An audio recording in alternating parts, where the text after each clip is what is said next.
Welcome back to another Mackem in the Middle podcast after the international break again. God forbid we have another one of them coming up in November, I think it is. The weekend of the FA Cup, which we've just been drawn at home to Mansfield Town for the second year in a row. But looking back at yesterday's game, it was away to Gillingham in a game that has always been quite a unsatisfying game to watch between them two clubs. But we did win 2-1 with Aidan O'Brien and Sir Tom Flanagan getting the second goal, what proved to be the winner. And Kyle and Michael are going to join me again to talk about another Sunderland win, hopefully plenty more to come. But we'll focus on this one for now. And like I say, Kyle, it's never a particularly pleasing game on the eye, is it, against Gillingham? Some of the worst memories I have are those long throw-ins. Anytime they lined up for a long throw-in, I was just waiting for chaos. But overall, it's a good response after I think a little rust, which I'm sure we'll get to. Little rust was knocked off in that first 45 minutes, but overall, and I'm never gonna 3 points is as satisfying as it can get. Yeah. I was looking at the stats as well, and obviously a lot of Gillingham's play does seem to get either thrown into the box or lumped into the box. And it was quite interesting because apparently in the game yesterday, Gillingham made 270 passes and 75 of them were long balls. Obviously, Sunderland also made 75 long passes, but made double the amount of passes in the game than Gillingham. So it just goes to show how many long balls Gillingham actually did play yesterday, Michael. But on the scheme of things, I think they defended them fairly well. Well, we did. I think we did. I mean, if you look at it, that's just the type of thing that Gillingham end up doing, isn't it? You know, it's their sort of. Sorry, I'm getting constant messages off Facebook. I think I've just been hacked. I'll have to sort that out later. No, I mean it's Gillingham's sort of game, isn't it? It's their bread and butter. It's the way Steve Evans has got them set up, and it's literally what he's probably ingrained into their side. And every time they did go a long ball forward, we did tend to defend them fairly well. I mean, how many passes did you say they made? Was it 74? Or 75 long passes out of 270 passes together. Oh, well, that says everything then, doesn't it? That's the sort of. So it's like what that they are. I mean, it was around 1 in 3 passes that they made in the game was a long ball. Well, yeah, that's Gillingham, and that's just League One in general, isn't it? Almost every team tries to stupid. Well, I wouldn't say stupid. It does tend to work for some teams, but my God, the long ball tactic gets tiresome to watch after a while. So it's and 24 crosses as well. So that's 90 long balls and crosses for Gillingham yesterday. Was about near 100 out of the 270 passes they made. So it does certainly spell out a long ball FC. A long throw FC. Yeah, right. Yeah. But again, Kyle, there's games that we've said this season so far in a kind of similar fashion that we wouldn't win that game last season or the season before. You'd be coming away with a draw. You know, you played Gillingham. I think it was the last game before COVID at the Stadium of Light. We drew 2-2 to them there. I think we drew their place as well. I'm not sure if that was last season or the season before. But again, just another game that we're winning this season that probably wouldn't have in previous. I mean, it just goes to show our scouting and why we bring in someone like Hoffman, because while his distribution left a little bit to be desired, I mean, he was incredible in goal. And you're exactly right. That is a game 100%. And that the last 15 minutes after the Embleton Red, I really just couldn't get myself to watch. I just because I felt like it was coming, but as I saw Hoffman just keep making these saves, I was like, okay, like I get it now. That's why he's here, you know. That's why he has the pedigree he does, and you have to identify those. Even when we have a great second choice goalkeeper in Lee Burge, you got to find those inches, those extra little margins that are going to be the difference between 3 points and 1 point on the road, which we desperately needed. I think that's our first win on the road, right, in the league. Oh, is it? No, MK Dons. I think we won, didn't we? That's right. Yeah, so but first win since August away from home. Yeah, yep. So it was big, big, especially after the Portsmouth performance. I was worried that Streaky Johnson stuff would start. Oh my God, the swimming meet. I was just worried. Yeah, we'll get into it, but it just overall, Hoffman. That's why we brought him in. I mean, just to see him in there and keep those 3 points was huge. Yeah, and obviously, Michael, we had McLaughlin in the first season, who definitely played a big part in getting where we did in the first season. Obviously, fell short there as well. Hoffman came in this season. He's on loan. I'm not entirely sure how the deal is, but I know we're obligated to sign him if we go up. I don't know if there's an option to sign him if we don't, but we don't need to forget about that because we are going up anyway. But confidence, I like it. Exactly. But realistically, throughout the course of a season, having a keeper that can make the saves like that, and I think there was a few people said it on Twitter as well, and it's nothing against Lee Burge, but that save where, God forbid, long ball into the box and it was a header from one of the Gillingham players from 15, 20 yards or whatever it was. Lee Burge probably doesn't save that. How many points do you think Hoffman could actually save us this season? It's one where, obviously everyone knows I'm someone who thinks that Lee Burge has been made a bit of a scapegoat in the last year or so. But I do think that if you look at Hoffman, you can tell that there's a difference in quality, can't you? So I think with Hoffman, how many points can you save us? A good goalkeeper, a top class goalkeeper, could end up saving you probably maybe a half a dozen or a dozen points a season. And that could be a crucial difference. And I know that the header you're referring to, obviously, I think Bailey Wright got beaten to it a bit too easily. And I don't know who it was who jumped for the header. It might have been Jonas Akinde or whoever it was. But either way, it's a great save. And there was a couple of good saves that Hardman made in the first half as well. There was one where someone volleyed it towards goal and he had to tip it round the post. Hoffman, obviously, it's a really good point. That how many points could he actually save us this season? Every point, if we're going to go up automatically, is vital. So the more that we can get them, by whoever means contributing to them, the better. Yeah. And there's one word you mentioned there, which is going to lead on to a point that I was going to make later on, but I'm going to make it now. Get it off my chest. I'm sure you know where this is going to go. But you mentioned scapegoat. And I put it out on Twitter about Luke O'Nien. He didn't have a good game yesterday. There's no hiding from that. First half was poor. Second half was a little bit better. But again, one bad game, and there's people saying he's terrible football. If he didn't smile, he'd be in the 6th division, 7th division. Yeah, I'm getting sick of hearing that. But there's no issue with people liking or disliking a player. It happens everywhere. It happens at every club, every country, every sport. You're going to like someone, you might not like someone else.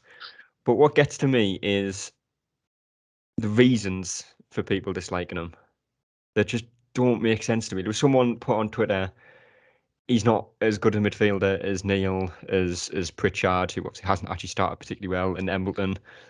But he's not in the team to be as technical as Neil, as Embleton, as Pritchard. And one of the key points that I made from the game yesterday is, I think it was in the last 15, 20 minutes when we were kind of backs against the wall just defending. The ball's on the right-hand side of the box. They have a shot and goal. Luke O'Nien's there. He's dove head first at the ball and blocked it. Yep. Dan Neil doesn't do that. Embleton doesn't do that. Pritchard doesn't do that. You need players like O'Nien to do that. And people just don't seem to realise what he's in the team to do. And when you've got a player like that, you don't notice it as much. He's doing the ugly side of the game. If you see him put a block in like that, you're not going to notice it as much as, a through ball from Dan Neil that leads to a goal or a chance. But he is vital in a team, in League One especially. Michael, I'll go to you. Well, without doubt. I mean, put it this way. I mean, did you say it was him who put the headed block? It was basically a headed block on the line when Hoffman was beaten when a cross came in from the. I think it was. No, that was. I think that was Serkin that did that. The block that I'm meaning is the one that he literally just jumped headfirst on the floor and blocked a shot that was probably going on target. There you go. That sums up Luke O'Nien, doesn't it? I mean, I'm completely agreeing with you. I mean, this is the thing that really, really pisses me off. Sorry for my language, but it really annoys me. And when fans are judging players, you're either the best player in the world, or if you're not on the level of Kevin De Bruyne, you're absolutely dog shit. And I never get that argument. I never get why you can't have a middle ground saying a player is. Look, technical ability, Luke O'Nien's limited. We all know that, but that's not the reason that people look. We can forgive that. I mean, you look at it. It was a George Honeyman thing. I think George Honeyman was a scapegoat a few years ago because Jack Ross made him captain. Well, if you have a problem with that, go and take it up with the bloody manager. But the point is, Luke O'Nien. I mean, if no one sums this up better than Dan Neil. After the Accrington win, and I've mentioned this before as well, after the Accrington win, he specifically said in an interview, because Luke O'Nien does the ugly, gritty stuff, I'm more free to go forward and try and influence the game in an offensive sense. People underestimate how big that is in a team. And this pretentious, stupid attitude of, well, if he doesn't smile, people don't like him. It's like, go and follow a different sport. Honestly. Yeah. everyone's entitled to their own opinion, but just because someone's not world class technically doesn't mean they don't offer anything to the team. And I'm sick of hearing the other argument. Yeah. Yeah, I That's was a it. bit annoyed there, so yeah, I had to let that out. Yeah. No, that's That's fair. it, Kyle. People, I'll reiterate this again and again. People can have their opinions on players, which is fine. There's some people that do dislike O'Nien for a very valid reason. But like I say, there is people that dislike O'Nien because he's not a flashy player. And it is almost becoming somewhat of a bandwagon, like I said on Twitter, that people just think it's, I don't know, edgy a little bit to Right. dislike O'Nien. But again, every team in the world, the point I made on Twitter a while back was he's the James Milner of Sunderland. James Milner is nowhere near as good as Thiago, as Fabinho, as the other midfielders Liverpool have. But how many times has he played the season for them and played a huge role in it as well?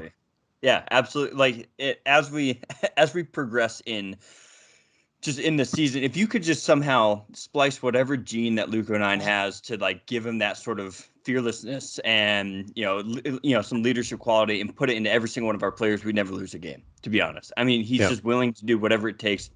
And I think a lot of it was, we just had a week and a half, 2 weeks off of watching football, and the first half was pretty dreadful, and he kind of absorbed a lot of that pressure for us. But it takes a huge, it takes a good player to be able to go into halftime and come back a much better player. Some players would have completely shelled. They probably would have been subbed off at halftime, to be honest. And we've seen that here, right? Some players just, I think his first game he got subbed off at halftime, right?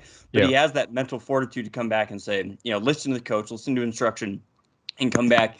And he helped the entire team, I think, because they could now turn and look at him. Oh, he's upped his game. We all have to up our game. So I think it was just a mix of everyone was fiending to come back to some football, and what we saw was not great for a while. And he was kind of the centerpiece of that. But credit to him to absorb that and come back and have a not an amazing second half, but a very solid second half. Yeah, and this is the last point I'm going to make on this, Michael, because I do want to move on. But going back to the Championship season, even First League One season, Premier League season, players like Ndong, Rodwell, Darren Gibson, the list could go on. This would probably be a 3-hour podcast if I named them all. I'm not going to. But people, fans were saying, as a club, as a supporter base, we don't expect much. We want players to put the shirt on, put the effort in, and want to be here. There's nobody on this planet that can say O'Nien doesn't fit that criteria. Mm-hmm. Yet he's still the one that gets picked on the most. And it's like, again, like I said on Twitter, people have a very short memory when it comes to things like that. Mm-hmm. Definitely. But I mean, again, I've mentioned this as well. George Honeyman this was exactly the same case with George Honeyman 3 seasons ago.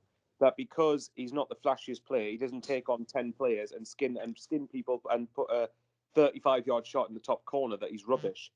I don't get the like I said, everyone's entitled to their own view, and I completely get it. I've said it myself. Luke O'Nien's limited, George Honeyman was limited, but we can't say that we pride people on hard work and effort, and the players that do that still get slated for it. I just don't get it. Why is it because someone's not technically brilliant? Does that mean they offer nothing to the team? Because again, if you looked at it, football's a game about balance. If you have to have the best teams, for example, the teams that go up have balance to their side. So a team that goes up would have a team that's got that can do both sides of the game, that can score goals, defend goals, do the really technical, great stuff, have players who can do the technical stuff, but also have players who can do the ugly, gritty side of the game. You need to balance the two of them, because if you're too lopsided one way or the other, you're not going to do very much. And the fact is that O'Nien, for example, if you look at the midfield, O'Nien perfectly complements Dan Neil, in my opinion. I didn't think O'Nien was particularly great yesterday. Look, I don't think any player was particularly great yesterday. But Luke O'Nien itself, Luke O'Nien and Dan Neil is a good combination and a good partnership, because O'Nien does the ugly stuff and Dan Neil is therefore more free to do more flashy stuff, if you like. So it just, I think people need to find the middle ground when it comes to judging players who are of Kevin De Bruyne's level, world class level. Just because someone's not technically great doesn't mean they offer nothing. And without Luke, I'll tell you right now, without Luke O'Nien, I think we probably would get overrun in the midfield quite a bit, and that would lead to us dropping more points. Yeah. Well, we'll move on from that, because we could talk about days for that. But the team was Hoffman, Winchester, Flanagan, Doyle, Serkin, O'Nien, Neil, Embleton, Pritchard, O'Brien, and Stewart. And Kyle, we said, I think I'm not entirely sure which game it was after or before, about there's not a good time for an international break because you go into the game, if you come into the international break off a loss, you're kind of lingering onto that defeat. If you go into the international break on a win, you lose the momentum. We went into the international break with a 4-0 hammering off Portsmouth, and came back with 7 injuries. And obviously there was a lot of young players on the bench. O'Brien, I think, probably would have started the game anyway because of the type of game it was. But Pritchard hasn't played too much this season, and I was quite surprised that he's not been starting the Papa John's games. I think that's the type of game that, if you want players to get up to speed, he probably should be playing. But you could sense a little bit that we'd been hammered before the international break, came into this game and just looked off it a little bit.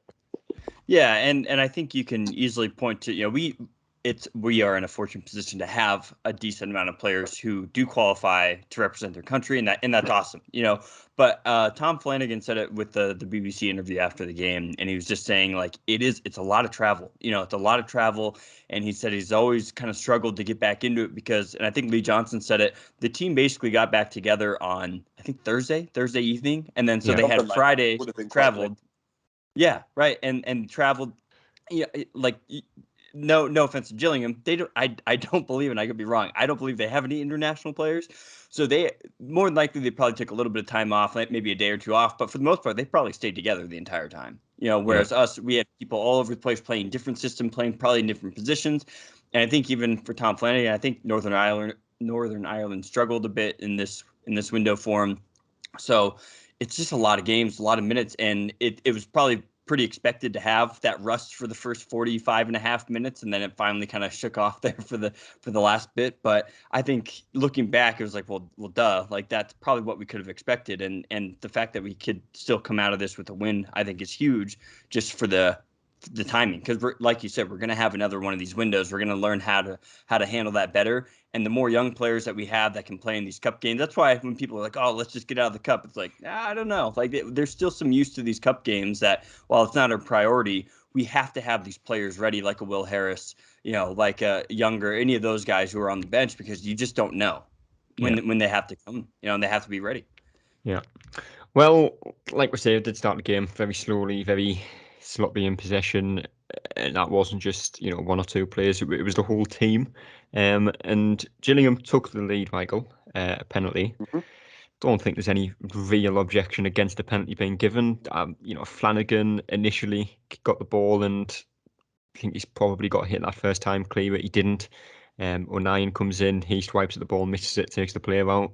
It's a penalty at the end of the day, I'd say.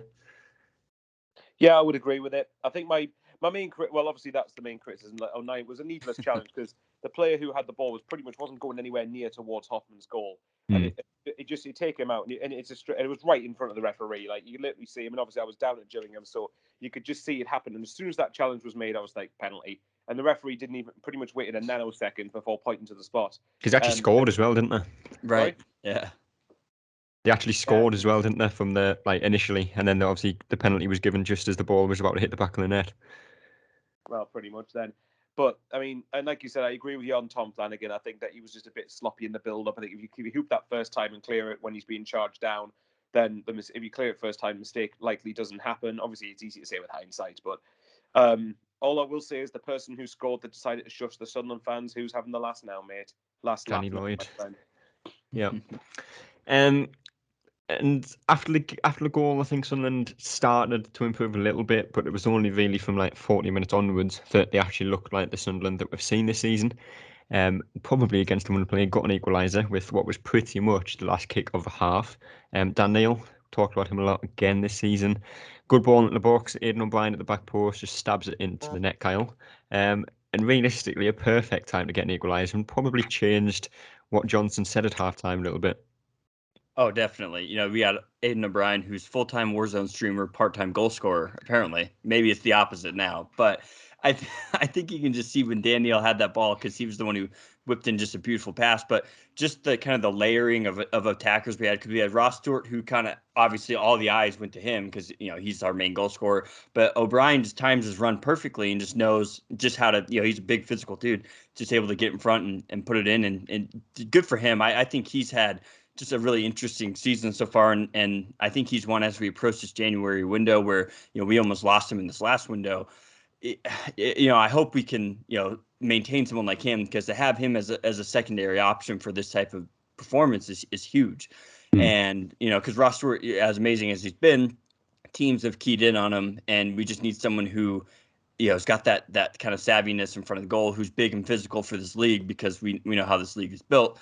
And it's really, really happy to see that. And that kind of, I think really the rust was shook off, I think, at that exact moment, because from there, we even had one more attack, in the dying moments of that second half that the ref almost let us continue, but it was an immediate effect to have that, and just a huge way to go into the second half. Because I knew if we were going to go into the halftime down 1-0, it was going to be just the ugliest game. And what's Gillingham's coach? Is it Steve Martin? No, not Steve Evans. Martin. Steve Evans. You probably would have exploded. Steve Martin, the actor. That was Steve. At least he's a much more likable figure. Exactly. Yeah. Much. I wish it was, because God, I just cannot stand Steve Evans. So, anyways, just I'm going into the half. 1-1 was huge. Yeah. Only slight issue I'd have for that goal is O'Brien didn't do the celebration that was agreed prior to the game. A little bit annoying, but it was level at the break. And like Kyle said there, Michael, if we go 1-0 down there, Steve Evans and a Gillingham tendency, I suppose, they'll probably come out second half and probably looking at a 1-0 defeat, realistically. The way they'll probably manage the game if they were level at the break. They do like to waste time when they're in front, and any team does. It's not a criticism. Got to do what you've got to do to win the game, and that's probably what they would have done. So the Tom Flanagan goal won us the game, but the Aidan O'Brien goal technically was more important in the game. I completely agree, and I said this in my own video after the game, that goal's the more crucial one, because as sad as it is, as funny as it is, even though at any moment you could score a goal with the right passage of play and the right build-up and the right finishing, that goal before half-time, Gillingham would have had if Gillingham had gone in 1-0 up, they would have had their tails up, and I can guarantee you we would have been a lot more frustrated second half, because we would have tried to do things quickly. Gillingham would have run the clock down, slow the momentum, take about 10 years finally taking a throw-in or a goal kick, which really does my head in. I get why teams do it, but my God, it's frustrating to watch. But regardless, that goal got our tails up. And I completely agree on what you've said, that the first half performance I thought was shocking. I thought there was no one taking responsibility. There was no offensive movement. There was no one moving on and off the ball. There was no options whenever we went forward. Everyone was just far too static. And that goal before halftime really did change things, because and I still maintain, and even at the halftime, I was saying to the people next to me in the away end, that doesn't change the talk Johnson needs to make, because that we've kind of got out of jail with that, because we've been awful. And instantly you could tell second half that because of that equaliser, the first 20 minutes of the second half, I thought we really controlled the game. We weren't particularly brilliant, but I did think we controlled the game a lot. I know we'll get onto the red card later, because I'm sure we're going to have a nice debate about that. But the opening 20 minutes of the second half, we were dictating the game. So as weird as this sounds, the Aidan O'Brien goal facilitated the spell we had at the start of the second half, which ultimately did end up winning us the game. Yeah, we'll have that very nice debate now. How about that? Oh, okay, then go on there, because I think we're going to have some differing views here. First of all, Kyle, one word answer: is it a red card? Oh God, that's 2 words. Do you want me to go first? I would say yes, but I'm interested to hear what Michael has to say. Yes or no, Michael? I'm with Kyle on this, I'm afraid. Yes, I think it was. I know you've had a very big debate with a lot of people on why it wasn't a red card. So go on. I want to hear your thoughts. Why do you think it wasn't a red? You're not getting my thoughts yet. I'm going to ask you a question first. Oh, okay. Go on then. On what grounds is it a red card? I could ask the counter what grounds it's not a red card. There's a. But if you look at what if you're talking about red card, you're going to say studs up would be a red card challenge. Knee height or like above shin height would be a red card challenge. Yeah. 2-footed would be a red card challenge. A lunge, which is a questionable one, would probably be on the border of a red card challenge. Which one does Embleton's challenge fall into? Does stupidity fall in it? Because it was just really dumb, to be honest. Because what I've seen, a lot of people saying it's a reckless challenge, which it was. But by the definition of a reckless Yeah. challenge, that's a yellow card offence. I think just real quick, because as soon as I saw that touch and the space between the Embleton, the ball, and the defender, I just knew it was going to be bad. And I think the ref was right in that position too, where it probably just slowed down for him as well. And he was like, I think he probably already made his mind up a second and a half before it happened, because he was right there watching it. And even I was watching it too. And like, if he goes in the tackle like I think he is, the ref's going to have a decision to make. And I think the ref was just, I think it just teed up for him to be like, oh, this is my moment, you know. But Johnson did say that he heard both the linesmen and the fourth official both say that they thought it was a yellow in their mics. So I don't know. Yeah, it's an interesting one. It's an interesting Well, let one. me answer that. Answer that with a question: is the club not appealing it? Johnson I am said, sure I have heard that the club is not appealing that decision, and if they're not appealing it, then that suggests to me that they think it's a red. well, and the one argument I saw against that is that because it was a straight red, there might be some stipulation with that, but they could always look at it and give him an even longer suspension too, right? But the thing is, sorry, Kyle, but the thing is, if that's undeniably not a red card, then you would appeal the decision. Because if it's undeniably not a red card, and it's clear and obvious isn't a red card, then you're not going to get any further punishment. And if anything, the ban's going to get rescinded. So the fact that it doesn't sound like they're appealing it gives validity, in my opinion, to the argument that it is a red card, because it's not clear and obvious then. It's not at the same point, a red card. And the fact is, I could look. It's got a debate going. It's definitely got a debate going.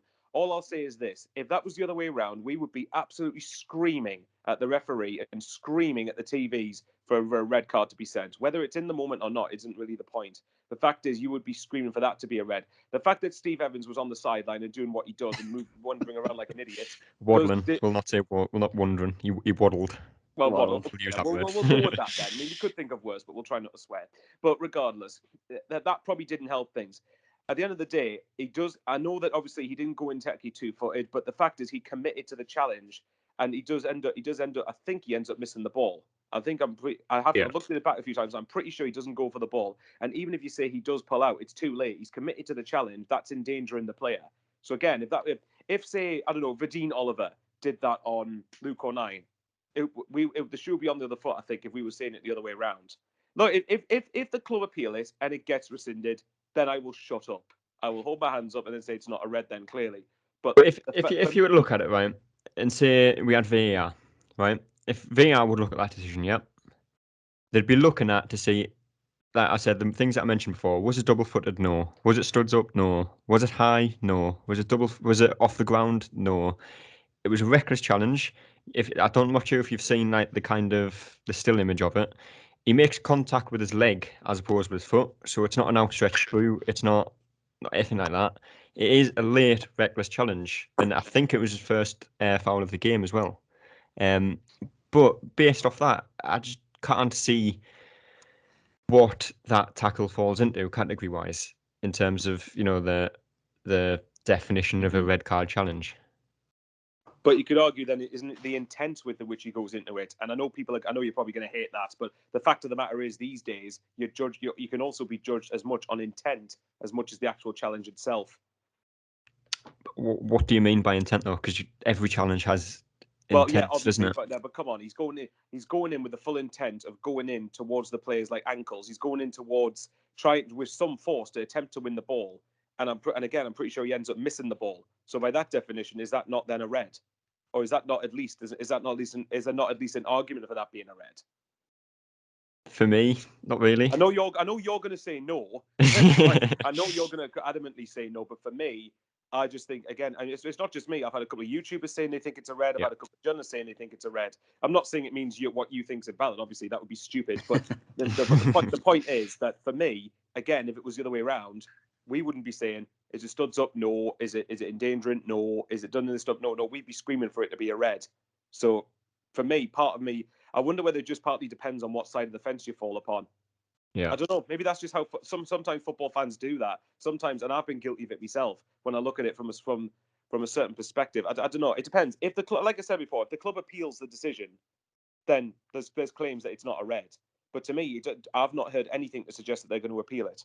Again, it I was could be wrong. So if someone who's listening to this podcast and chucking something at the wall because of what I'm saying, then if I'm contradicted and proven wrong, then just ignore what I've just said. Yeah. Anyway, it was a red card. Bottom line of it. Embleton was sent off, down to 10 men. Billy Wright came on for, I think it was Alex Pritchard, to see the game out, and it was very. Sorry, that was after the goal, so it was 2-1 up. Obviously Tom Flanagan with the header, but Billy Wright came on to help see the game out for the last 25 minutes, I think it was, if you include the added time. And again, it was just a very stressful 25 minutes. Very. Oh God, you can. As it always is. Understatement. Yeah, as it always is. You always have that little heart in your mouth moment when you see Billy Wright coming on when you have a 1-goal lead, don't you, Kyle? Oh yeah, I think he did great though, to be honest. And I think that was the right sub. I think Pritchard too. In the second half, in those first 20 minutes, I think he played really well. He obviously had the assist too. Great little passage to play. We looked really good. Just to touch on that, and good goal for Flanagan. Love to see it. But yeah, I think that was completely the right substitution, obviously at the right time as well. But I think Bailey Wright came on and played really well. And I think he just, he just got off the plane from Australia. Coming from halfway across the world. And good for him just to come in. And I think he missed that one header that they had, that weird header on goal that Hoffman had to have the save. But outside of that, I was really impressed with the way that he came in. And I think that he slotted him right into right back, which is a little different for him as well. And Flanagan said it as well. They didn't really even miss a beat. I think they just got in there and it's these performances right down 10 men at Gillingham that if we end up going up, we'll look back and say, man, that was a big 2 points. Or 3 points, you know what I mean? But it could have been only 1 point. It could have even been 0 points because if we'd have conceded, I think if we'd have conceded not long after going out to 10 men, there's only one team that's going to look likely to win the game at that point. So at the end of the day, I think whatever our thoughts are on the red, Elliot Embleton must be the most relieved man in Sunderland last night. That's all I'm going to say. He must have been thinking, "Thank God, my teammates got us out of this." And I've said it countless times before, and I don't care what anyone says. It's not arrogant. Gillingham's form going into the game was atrocious, and it doesn't mean they're going to roll over and take it because it's interesting they seem to do that for Wycombe, but not for Sunderland. That's peculiar. But what kind of stuck out to me is that these are the sort of games in previous seasons that have stopped us going up automatically. When we come up against a side that's in the bottom half of the league and we stupidly get held to a 1-1 draw or a 2-1 defeat, those are the type. Occasionally, fair enough, but far too often we've dropped points against teams that, to be frank, are awful. And they're not that. And we've basically just allowed them. What's the word? We've sort of allowed them to do a job on us. But I think that the way that we defended the last because that's 25 minutes or so, isn't it? Mm-hmm. It's basically over 25 minutes. You're playing with 10 men away from home. You're 2-1 up. The crowd have got the tails up. The players have got the tails up. They could smell blood, and they were coming at us constantly. And to be fair, apart from that header Hoffman had to save, maybe the odd half effort here and there, I thought we dealt with them quite well. And that shows a different side of the game that we need to do. And it just goes back to the point. It's kind of going back to the point we made about what I said about balance. You've got to do the ugly side of the game. It's no good saying, "Oh, look, we were flashy. We scored 3 goals." Yeah, but we conceded 4. There's not much point to that. If you balance it properly, then you've got a chance. So that for me was a big response. I mean, obviously, as we talked about earlier, the Portsmouth defeat must have been looming over the heads of the players who were involved in that game. So that was the sort of result, irrespective of performance, that we needed. But it just so happened that, to be frank, I think I can't remember who made the comment, or it might have been earlier in this part, actually, funny enough, where we're saying that the players were men. Sorry, no, actually, you know what it is I'm talking about? It's because I've got Jam Sani's video on. He was actually talking about the potential halftime team talk, saying that we need to stand up and be counted, and we're men. And I think that summed it up brilliantly for the last 25 minutes. Really real man's gritty performance. And hopefully we're not playing Gillingham in a league fixture ever again after this season, because I hate playing against them. I really do. Agreed. Well, player ratings, as we always do, move into them now, and we'll start with Hoffman, and I'll start with Michael, since he was unhappy about going second, weren't you? You didn't like having nothing to talk about, so you can. We'll take turns. We'll take turns. Michael, you can take the first one. All I could really do was just repeat myself and go, yeah. Agreed. We'll take turns, if I remember. But Hoffman went with an 8. Like I say, the save that he made in the second half from the header, there was a volley in the first half that he saved. Distribution was good at times, poor at other times, but you've got to keep it there to stop you conceding. more than one goal, obviously in yesterday's game, which he did. So I'm up with an 8. Yeah, I'd say 8 as well. I think, and the goal he did concede a penalty, isn't it? A penalty is very 50-50. It's just a guessing game whether you're going to save that or not. So, Hoffman, there was one thing Hoffman did do constantly that really got on my nerves, though. And to be fair, when he had to make saves, he made them and he was brilliant. He could not kick in a straight line, though. And it annoyed me especially when we're down to 10 men and I was in the away end shouting, Hoffman, we're already under pressure as it is. Can you please stop kicking it out for a throw in and giving the ball away and inviting pressure on again? that was something that was really starting to get on my nerves.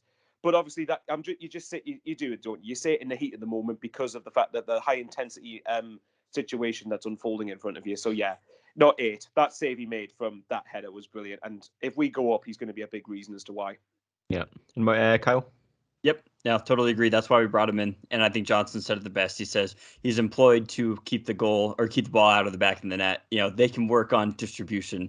It was just unfortunate that anytime you kick it out of bounds, it's to Gillingham, who took, the ref was not keeping them in check as far as how much extra yards they were taking on their throw-ins, which are already increasingly long as it is.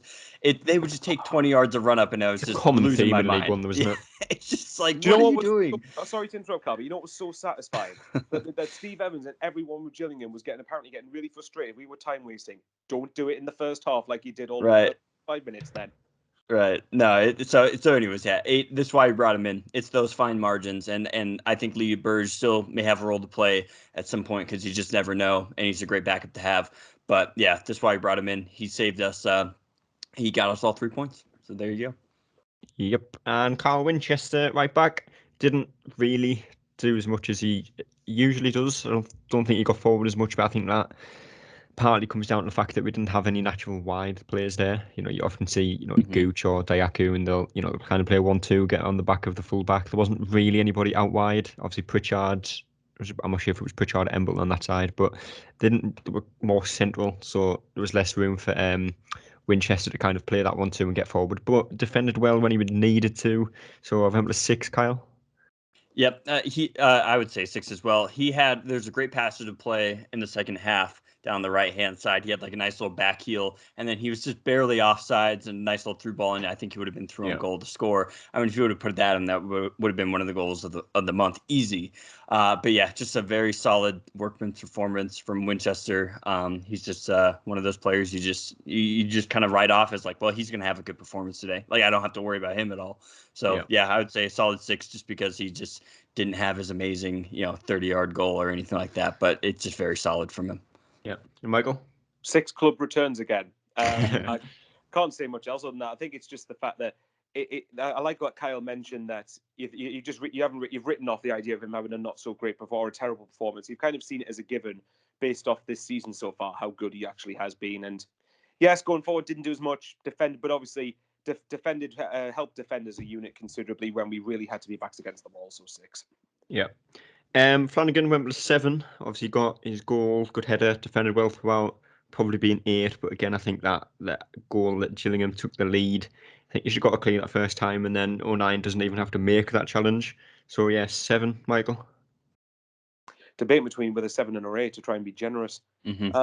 I'll be generous. I would say 8. Yeah, obviously, I think I thought Flanagan actually in general was really, really good. And obviously, I think it would have been probably a 9 potentially had it not been for that mistake that possibly led to the penalty. But that's probably me being hypercritical. And obviously, I'm saying because we've won the game. But I think in general, he had to be. He was one of the ones that particularly stood out to me as putting his body on the line the most when we needed it, and just positionally was very good. Obviously, that situation mustn't have been easy, particularly for Callum. I know we'll come on to Callum Doyle in a minute, but the situation that we found ourselves in, Callum Doyle wouldn't have probably been as used to, because he would have been playing for Man City, a developmental side who have a lot of the ball, have more chances and all that. But this was like a real dogged sort of defensive display, and I think Flanagan marshaled them together really well. So yeah, I'll say 8. You say a defensive display, but we had 70% of possession. Mm-hmm. Yeah, well, we could just keep it. We kept it in our own half, didn't we? We did. Yeah. I know what you mean. Well, yeah. Okay. The best form of defense is attack. So yeah, we'll say defensive display, but just going forward occasionally. Yeah. Mm-hmm. Kyle, for you? Yeah, I like an 8. I like the way he responded in that second half, and I think what the moment that led up to the penalty, it was Flanagan. It was that second and a half hesitation instead of just immediately clearing it, and I think that second and a half is That's just usually what Tom Flanagan's good at as well, isn't it? Just hoofing it. well, I think that's Yeah. the international break summed up into one little moment in that game. Was just like that was the moment they were like, oh wow, like we have a little bit of work to do just because the timing is off. The timing is off a little bit, and but credit to the lads to really just get together, and obviously they stayed well organized. I don't remember any clear cut opportunities from them moving forward, and I think a lot of that's down to him. He's leading that line for him. So and the goal is great. Love to see it. So yeah, I'll give him an 8.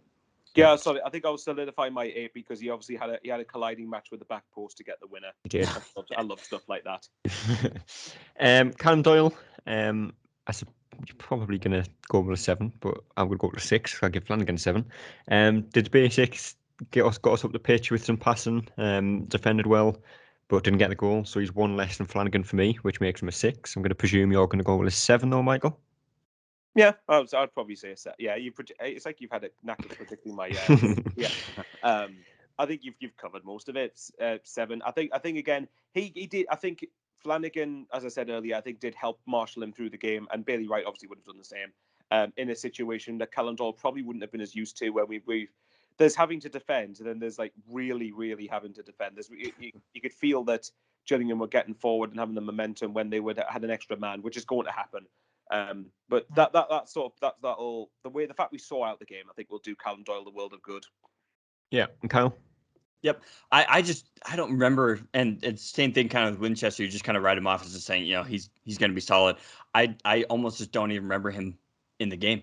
Just and he just played his role. So he's obviously in the right spots. And because of that, I'll give him a 6 because I'm not just going to make up that I watched him do all these amazing things. But you just as a defender, especially someone his age, like if you can go in and get a 6 every single match, you're going to be in good shape. So yeah. Serkin went with a 7. Got up and down well. Definitely, like I say, getting better every game. Only slight thing that was a little bit annoying was when he was through, and I really don't know what he did. I don't know if he kicked the floor, or kicked his foot, or lost his balance, or whatever. I have no idea what happened. Right in front of us as well. Yeah, I really don't know what happened, but made some good blocks, made some good tackles. Yeah, 7 for me, Kyle. Yeah, I think he was expecting the ball to stop because in the Portsmouth game, that Yeah. would have been where the lake would have been. So maybe he was expecting the ball to catch up. But no, I agree. I think he played really well. He puts his body on the line as well. I mean, he's crashing into the advertising boards and really going for it. So I really liked his energy. And he plays really well down that left hand side with Neil and O'Brien with him. So yeah, I think a 7. Yeah, there was a Gillingham staff member injured in that. That's right. It wasn't the Gillingham staff member that would have been more pleasing. But Michael Serkin? Yeah, another 7. I think you said it earlier. I think you said the headed block on the line. I think you said it was pretty much Serkin who did that. So I think for me that just was. He's done it a few times this season as well. Yep. Yeah, to be fair, this is what I've said. I'm a broken record saying this. It's so nice to have a fullback who can defend for once, because I am sick of the idea that fullbacks can't defend. Don't mention him. Yeah. Oh, yeah, of course. Yeah. A certain fullback who might probably be playing against us on Tuesday, but we won't go into that yet. Yes, Dennis Serkin. Yeah, I mean 7. I've said it many times. Continues to impress me the more I see of him. Yeah. Luke O'Nien went with a 5. Again, sorry, I didn't have a great game. I love yesterday. that. Sorry, after the Luke O'Nien defense, we've gone with a 5. Yeah, but he didn't have the greatest first half yesterday. Second half, he was better. His passing was better. First half wasn't great. Good block in the second half, but again, conceded the penalty as well. So 5, Michael. I'm going to be generous. I'm going to be generous yet again. Shock, because we've won. So I would say 6. But I think he got. I mean, first half, no one was great. But I think O'Nien particularly couldn't get to grips with the game. Obviously, needlessly conceded a penalty. But I think second half again, it showcased why. I think the fact we were under the cosh at times, especially later on in the game, showcases how vital Luke O'Nien is to the side. Yeah. And Kyle?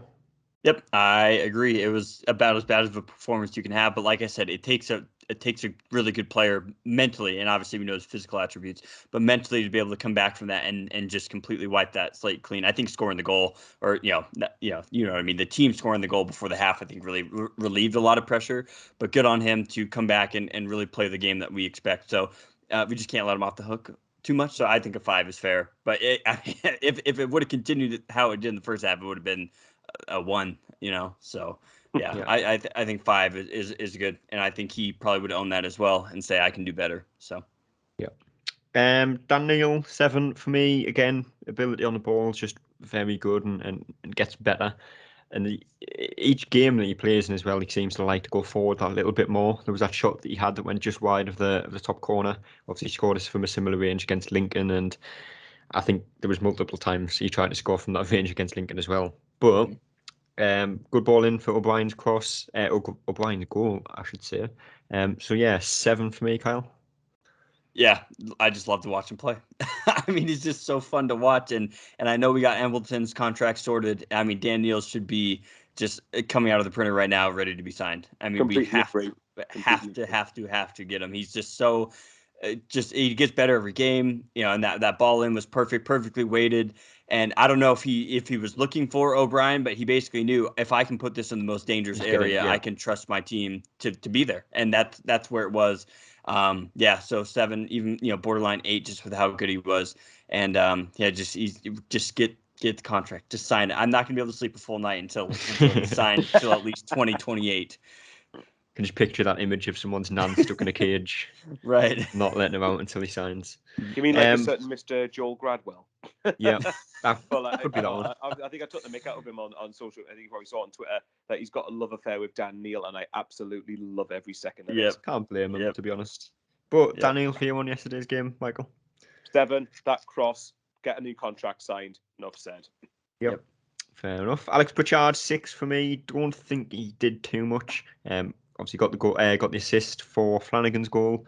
Just, a simple ball at the back post. But I think he has a lot more to offer that he just hasn't shown yet. And again, he hasn't played too much. I'm not really sure why he's not played in the Papa John's games when he's available. But it's not for me to say. So I went with 6, Michael. I'd say that's about right. I think that, again, like a lot of the team, to be honest, I was surprised that Pritchard actually played, because I didn't think that a game away at Gillingham, we were a very physical side. Alex Pritchard might be quite technical, but one thing he definitely isn't is tall, and he's not physical. So who would you play there, though? We had no one else, did we? Right. Really? No, I mean that's probably why he started. But I was his first half he really struggled to get in the game. He tried to do some neat 1-2s and some trying to get involved in some passing triangles, but he just didn't. Nothing like the rest of the team. Nothing came off for him. So in the second half, but to be fair, he gets it.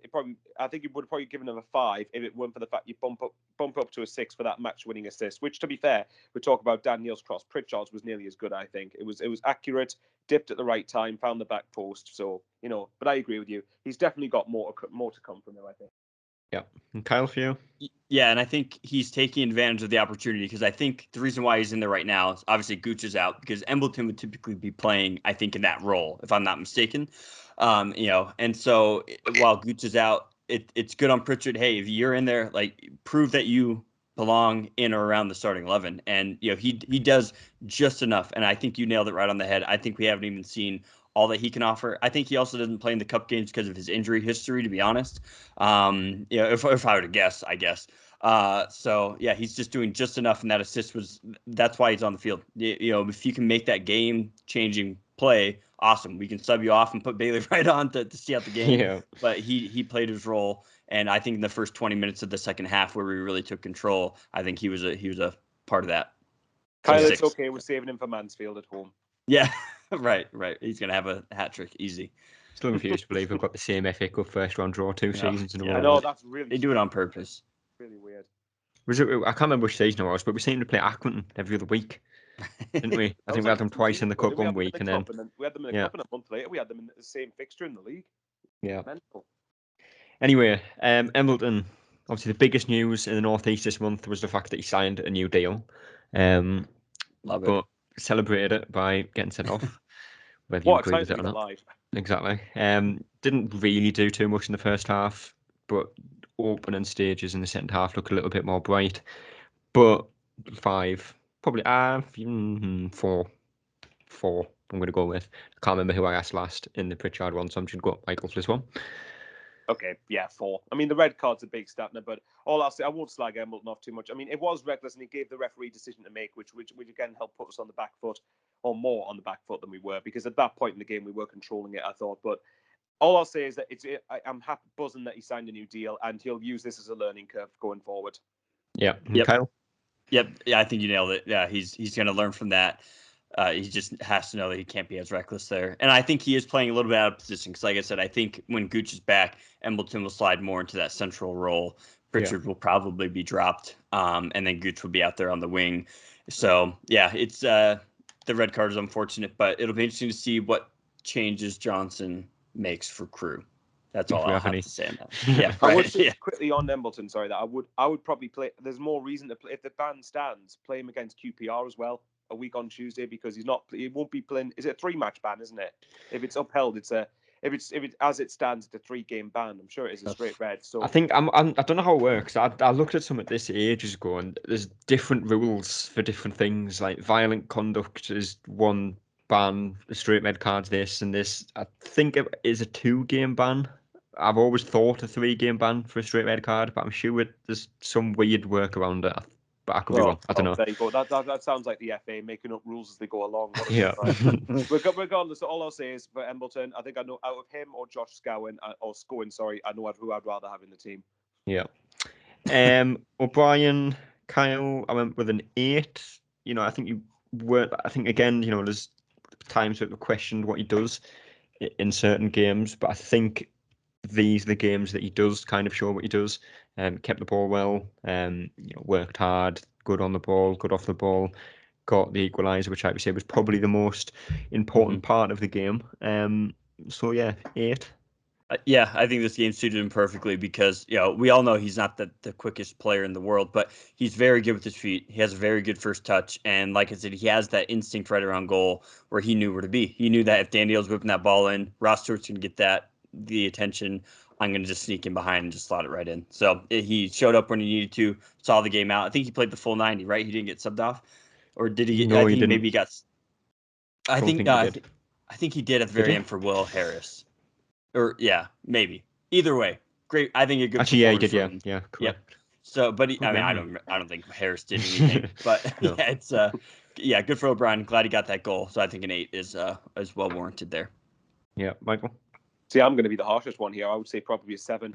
I think I'm doing the exact opposite here. I think with O'Brien, I mean, I do agree with you. I think I have questions that I don't think I'm not particularly a big fan of his. But, if I'm going to defend Luke O'Nien for the work rate, then I have to defend Aidan O'Brien, really, because I think Aidan O'Brien does do a lot of that stuff. And I think in these sort of games against sides that are going to be lower down the league, he will have his uses. O'Brien will probably pop up with an occasional goal. And obviously that finish actually was really good. I think it was an outstretched, if I'm right, and I'm probably wrong here, but I think it was an outstretched leg that met the cross, which then obviously converted into the back of the net. So, but I thought in the patches he was a little bit quiet, but I think obviously he showed his worth later on in the game. And again, because I'm sure even if he did get subbed off, I think he must have played a good portion of the rest of the game when we were down to 10 men. But he'll have his uses, squad player for me, but I wouldn't start him. Yeah. And Ross Stewart, I went with 5, Michael, just nothing against him, just did nothing in the game, I don't think, really. I think the way I would look at it is it's a 5, but it's because we know he can do a lot more. We know that he's a... Yeah. But again, I think I think you mentioned it before, though. We didn't really play with any natural wide players, and we were up against a team that were more interested in time wasting than actually trying to play football. So that's not... Well, it kind of is a dig at Gillingham. I'm not going to pretend it isn't, but it's more out of general frustration. I don't blame Gillingham for doing that, but yes, just to avoid baffling too much, 5 for Stewart. We know he can do a lot more than that. Yeah. And last but not least, Kyle, Ross Stewart. I will go with a 6 because on the goal that we scored in the second half, he was the one. There's kind of a loose ball, but he was in the right spot at the right time, and he did beat out the defender to get in front of the ball, and he just laid it right off to Pritchard, who took that extra touch.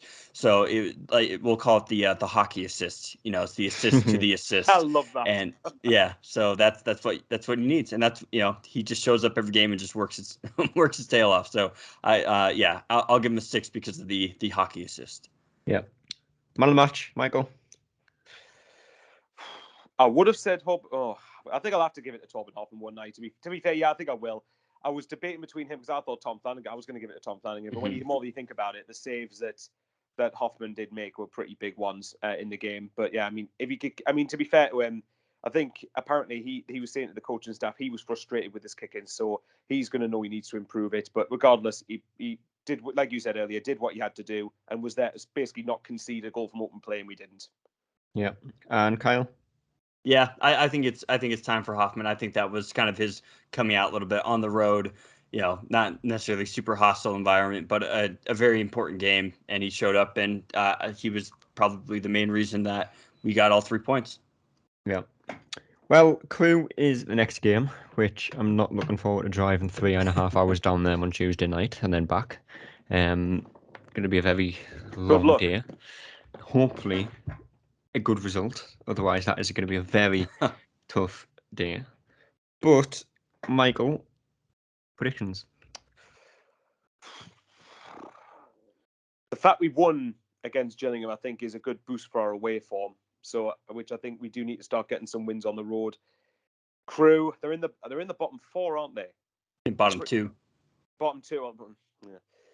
I don't want to be drawn into a false sense of security here because we know historically what's happened. Don't want to scare you, but Callum McFadden could be playing. Oh, God. Right. You know what it is? I'm going to say this.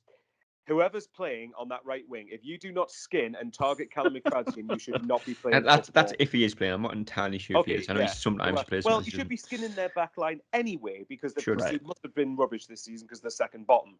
However, yeah, but if he's especially playing, I'd be very disappointed if we don't target him. Okay, I'm going to go 2-1 Sunderland. I think we'll have to. This is going to be a game where I think we're going to have, because of the players we've got missing. I think I'm right. Am I right in thinking Gooch it's too soon for him for Crewe, but they're targeting Charlton, I think, for Gooch to come back. So if he doesn't, assuming he's out, McGeady, I don't know why he was out yesterday for, but I'm still guessing injured. Okay, so I'm going to presume Tuesday might come too quickly for him then. And Diaku, that depends. If he didn't, the fact he didn't play against Gillingham means he's probably more likely to against Crewe. So I'll go 2-1 Sunderland. These are the sort of games we need to win and grind out whatever means that we're going to finish in the top 2. Absolutely. Yep. Kyle? I think 2-0. And like I said, I think with the Embleton red and kind of our injuries right now, we'll probably know a little bit more by tomorrow, but it'll be interesting to see who kind of slots in that position, or if O'Brien switches, or who knows. But I think 2-0 is what we should expect at this point if we are going to be serious about promotion, keeping a clean sheet. Like I said, with the game today, it was a really lazy penalty, basically, that prevented the clean sheet, because I don't think they had it. They had some decent chances, so I shouldn't say that. But yeah, but they were the ones that Hoffman comfortably dealt with, weren't they? Right. Yeah, I didn't think they were particularly great. Yep. So I think 2-0 is what we should be expecting here, but I don't care what it is. As long as 1-0, 3-1, 3-2, I just want 3 points. So yeah. Well, that is what we have the time for today. Appreciate both joining me again. Yeah, thanks very much. We'll be back on probably Wednesday to talk about the Crewe game, and then again on Sunday to talk about whoever we're playing on Saturday. I cannot remember. I'm going to guess Charlton since you mentioned it. Yeah, Charlton at home. So we will be back on Wednesday, but until then, we will see you later. That's all, folks.